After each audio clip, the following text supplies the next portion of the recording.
बिस्मिल्लाहिर्रहमानिर्रहीम। अस्सलाम वालेकुम मेरी प्यारी यूट्यूब बरादरी। जी फ्रेंड्स, मैं हूँ आपके साथ हूँ मैं हानिया। तो मैंने आपसे प्रॉमिस किया था कि मैं आपके साथ चूरी बनाने की रेसिपी शेयर करूँगी। तो ये जनाब देख लीजिए, ज़बरदस्ती चूरी बन चुकी। सबसे पहले चूरी बनाने के लिए मैंने आपको बता दिया था, दल लेकर आएँ। दल ये गंदम की थोड़ी उसको पीस कर आटे से थोड़ी मोटी फार्म होती है, तो इसको अच्छे से हमने साफ़ कर लिया। उसके बाद इसको जैसे आटे में थोड़ा सा नमक मिलाकर इसको गूंदते हैं, वैसे इसको मैंने गूंद लेना है। देख लीजिए, तो इसको गूंद के तो हम इसकी जैसे मकई की रोटी पकती है ना, थोड़ी मोटी करके, उस तरह की हमने इसकी रोटियां पकानी है।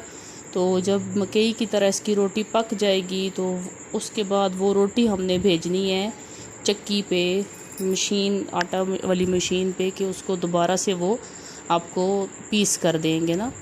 तो ये देखिए, ऐसे हमने थोड़ा गूंदना मुश्किल होता है, लेकिन ये है कि इश्के नल चटियाँ भी होंदियां, तो ये वो वाली बात है।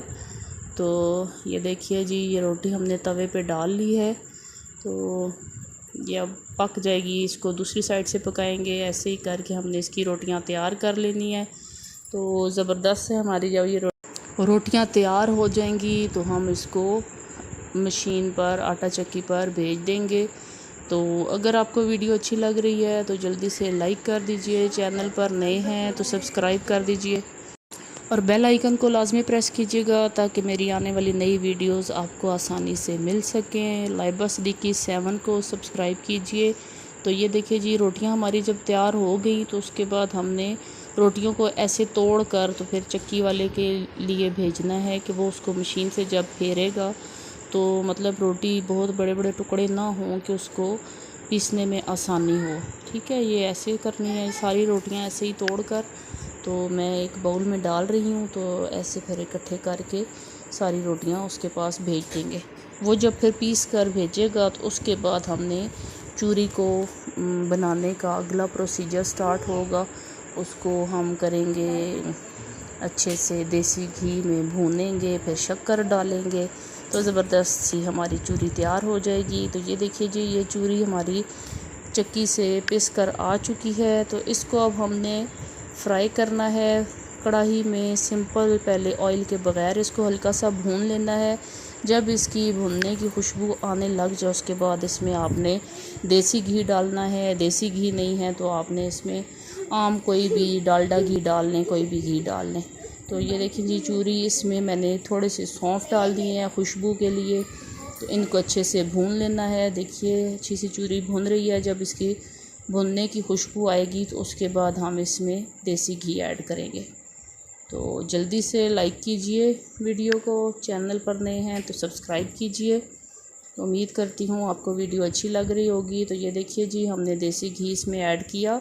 इसको मिक्स कर लें। बहुत ज़्यादा घी नहीं डालना कि ये मतलब बहुत ऑयली नहीं होनी चाहिए। इसको अच्छे से मिक्स कर लें। और घी अगर डालने की ज़रूरत है तो फिर हम अभी इसमें और घी ऐड कर लेंगे।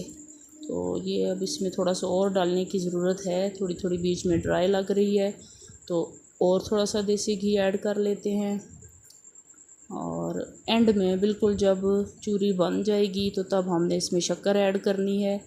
तो आप मेवाजात, बादाम, नारियल वगैरह डालना चाहते हैं तो वो भी आप डाल लें।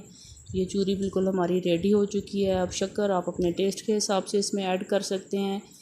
बहुत ज़्यादा मीठा मुझे नहीं पसंद, तो इसलिए नॉर्मल सी शक्कर हम डालेंगे।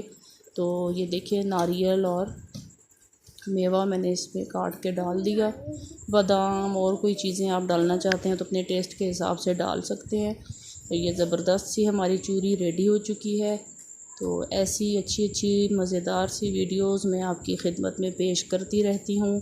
तो अगर आपको अच्छी लगी है वीडियो तो जल्दी से लाइक कीजिए, चैनल पर नए हैं तो सब्सक्राइब कीजिए और अपना बहुत ख्याल रखिएगा, दुआओं में याद रखिएगा। तो इंशाल्लाह मिलेंगे नेक्स्ट वीडियो में। अपना बहुत ख्याल रखिए। अल्लाह हाफिज़।